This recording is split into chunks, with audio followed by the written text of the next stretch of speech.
Motivating others isn't about the hype. It isn't about yelling, begging, or bribing. It's about trust. At Expedient Leadership, we focus on what actually moves people, and that's what we're breaking down today.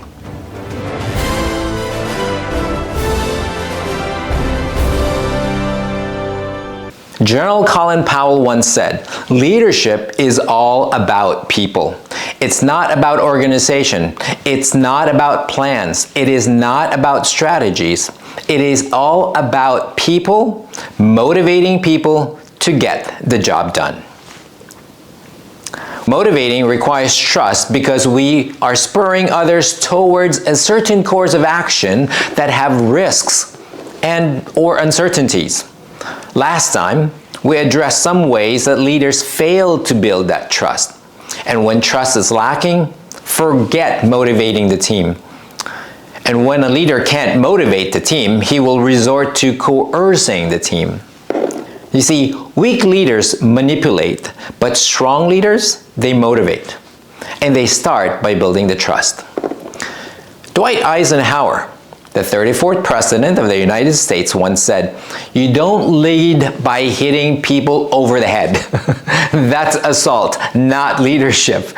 That is a really funny quote, but that is so true. You can't hurt people in the process of motivating them. That approach leads to fear, which prevents others to be creative and give their best. You see, fear stifles because people will perform only to the level of expectations. They don't want to exceed expectation in fear of crossing some line. They certainly don't have any motivation to go beyond the standard. Now, effective leadership happens in a safe place. We best influence others to reach their full potential when the members of the team can be themselves and try new ideas. This requires a great deal of trust on leaders who create a safe space for the team. Let me give you a few points on facts about building trust. 1. Trust isn't built overnight. Building trust takes time and requires intentional efforts and at times demands sacrifices. Second, trust building doesn't have a completion date. We don't arrive at some point in time and say, "That's it, I made it." We're always in the process of building trust. Number 3, trust can't be taught, and it certainly cannot be forced on others. Number 4, without trust, a leader cannot lead. Leading becomes manipulation or coercion without this trust. Let me offer 5 ways, and there are more than 5. 5 ways to establish trust that creates a safe environment for motivating members of your team or organization. We will cover 2 in this episode and then cover the rest on the next video. First, lead with integrity. And the first person you need to lead is yourself. You can't lead others to trust you when the first person you let down is yourself. If you tell yourself you will do something, you should do whatever it takes to keep your word. Don't give in to excuses. Excuses will not build integrity. Instead, do what you set out to do when no one knows, even when no one knows. When you break your own words, you're not living with integrity. Yes, even when you break your own promises to yourself, and even when no one knows you've broken the promise to yourself. That is a lack of integrity. It will flow into your relationships with others, and one day you will put the rest of the team at risk. Stick to your words. Do what you said you will do for credibility's sake. When you do those things that you told yourself you'll do, you'll build confidence. So be disciplined to deliver on your own words. Second thing I wanted to say about this integrity is this: live by a set of convictions and principles. Convictions and principles keep us consistent because these are the guideposts for our decisions and actions. Remember, integrity is established by being consistent. And these convictions and principles allows us to be consistent. Third thing about leading with integrity. Own your faults and mistakes. Leaders establish integrity when they own their faults.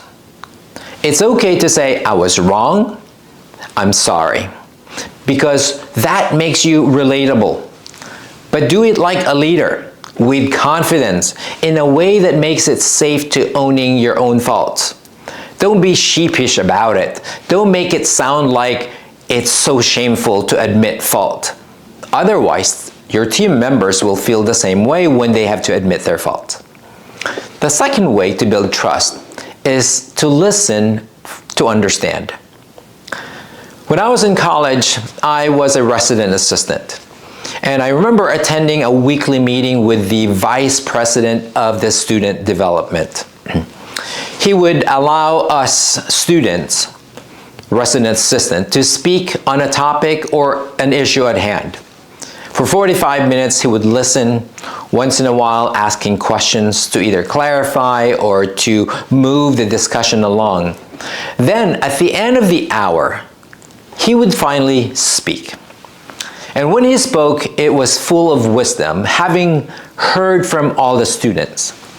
To me, it was such an impressive style of leadership. Robert Baden-Powell, who is the founder of Boy Scouts, said, if you make listening and observation your occupation, you will gain so much more than you can by talk. Larry King said something similar. He said, I remind myself every morning, nothing I say this day will teach me anything. So if I'm going to learn, I must do it by listening. Isn't that great? So a few notes on listening.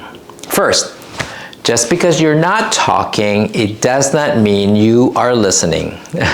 Fran Lebowitz said, the opposite of talking is not listening. The opposite of talking is waiting. And that's really what makes it painful for us. So don't think that just because you're not talking that you're listening. The next thing I want to talk about with listening is not just refraining from talking. When we are too quick to speak, we don't give listening a chance. Hearing is not listening. Simon Sinek said, hearing is listening to what is said. Listening is hearing what isn't said. Peter Drucker said something that is similar. He said, the most important thing in communication is to hear what isn't being said. Third thing, listen to understand the situation. Stephen Covey said, most people do not listen with the intent to understand. They listen with the intent to reply. Isn't that true?